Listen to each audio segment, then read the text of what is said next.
Estimados amigos, nuevamente bienvenidos a Perspectiva Crítica, aquí con Daniel Loaiza Herrera. El tema que vamos a tratar el día de hoy es la economía social de mercado. La Constitución Política del Perú de 1993, así como la Constitución de 1979, que fue la que le precedió, establecieron que el régimen económico del Perú es la economía social de mercado. Para los críticos del modelo económico peruano instaurado a partir de la Constitución vigente, el régimen económico que ha regulado las relaciones económicas en el Perú y específicamente las relaciones entre el Estado y la sociedad a nivel económico es la del liberalismo.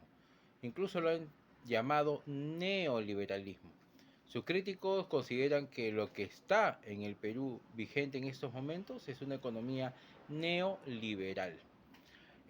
Y este video es para aclarar precisamente los errores conceptuales en los cuales están cayendo los críticos del régimen económico vigente. En principio, la economía del Perú no es una economía neoliberal, sino es una economía social de mercado. La economía social de mercado tiene notorias diferencias con la llamada economía neoliberal, que dicho sea de paso, desde la perspectiva económica no existe. Ni Ludwig von Mises, ni Friedrich von Hayek, ningún economista serio define a la economía plenamente de mercado como una economía neoliberal, lo definen más bien como una economía clásica o desde el punto de vista filosófico y político como liberalismo, no como neoliberalismo. Debemos aclarar que hay diferencias muy notorias. En principio, la economía social de mercado tiene antecedentes en la década de 1930 en Alemania, específicamente en la Universidad de Friburgo, donde se fueron gestando en principio las ideas que darían lugar a esta corriente de pensamiento económico y político. La llamada economía social de mercado en los años 30 no se conocía como tal y se le llamaba más bien ordoliberalismo, que era un planteamiento muy distinto del liberalismo clásico que había defendido Smith, que había defendido Ricardo, incluso se diferenciaba notoriamente de la escuela económica austriaca que en ese momento estaba liderada por Ludwig von Mises y posteriormente también se sumaría Friedrich von Hayek o Karl Menger. El ordoliberalismo planteaba que tal como lo había planteado Smith, las cosas no podían funcionar, que el Estado tenía que tener una participación en la economía. ¿Cómo debería ser esa participación? Subsidiaria, es decir, en todas las relaciones económicas donde los privados se puedan manejar libremente y puedan ellos, a través de la organización y la libre iniciativa individual, satisfacer las necesidades que se producen en la sociedad, no es necesario que intervenga el Estado. Entonces, ¿en qué casos debe intervenir el Estado? En los casos en que la iniciativa privada no es suficiente para satisfacer las necesidades de la sociedad. En ese caso específico, debe intervenir el Estado, es decir, un Estado subsidiario, ¿no? Su participación debe ser subsidiaria para subsanar, ¿no? las falencias que pueda presentarse a la hora de satisfacer necesidades por parte de los privados. Y por supuesto también un Estado que combata los monopolios, que combata los oligopolios y las posiciones dominantes. Esta concepción de la política, de las relaciones políticas entre el Estado y la sociedad, donde se permite la iniciativa privada y se salvaguarda la propiedad privada, pero donde el Estado no renuncia por completo a participar en la economía en los casos que hemos señalado, es lo que se implementó en Alemania después de la Segunda Guerra Mundial.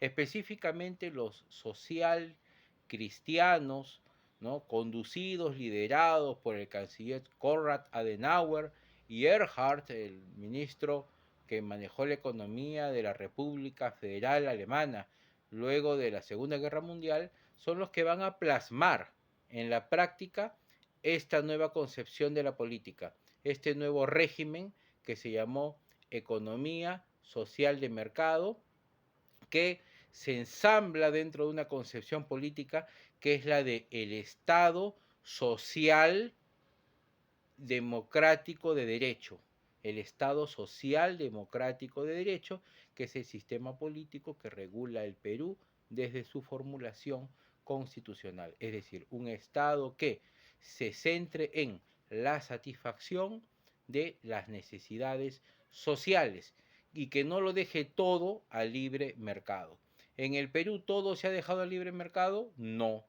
Existe educación pública, existe salud pública, el Estado no ha renunciado a invertir en infraestructura, ¿no? Entonces, el Estado no ha renunciado a regular los monopolios y los oligopolios y a las posiciones dominantes. Por esa razón existe, por ejemplo, Indecopi y existen organismos que regulan la competencia en el Perú. Ahora, de pronto pueden haber insatisfacciones porque tal vez los servicios que brinda el Estado en materia de salud, educación, etcétera, no son los deseados, no son los más eficientes, pero eso no tiene que ver con el diseño constitucional de las relaciones económicas entre el Estado y la sociedad, sino más bien tiene que ver con los niveles de gestión, capacidades de gestión y por supuesto con un flagelo que acompaña a nuestro país desde hace muchísimos años, que es el flagelo de la corrupción, que nada tiene que ver en este caso con el diseño constitucional.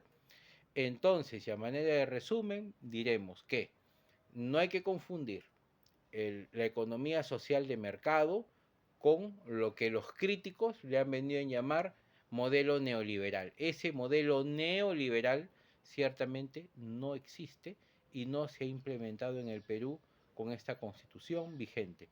La constitución plantea un Estado promotor, incluso que puede participar en la actividad económica vía ley expresa que puede ser dada por el Congreso. Lo que se busca más bien es evitar que los políticos, a través de afanes populistas, comiencen a propiciar la intervención injustificada del Estado en la economía.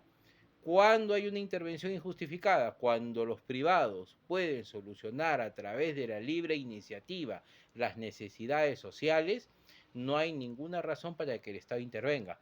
Por ejemplo, si alguien cerca de su casa puede contar con una, dos o tres panaderías, propiedad de sus vecinos, no hay ninguna razón para que el Estado ponga ahí una panadería.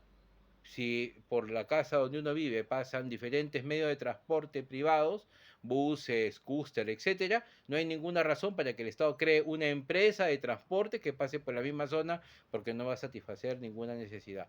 En esos casos no hay ninguna justificación para que participe el Estado. Y eso es lo que busca salvaguardar lo que se ha llamado economía social de mercado, una economía en la cual el Estado participa para satisfacer necesidades sociales que la libre iniciativa privada no es capaz de alcanzar.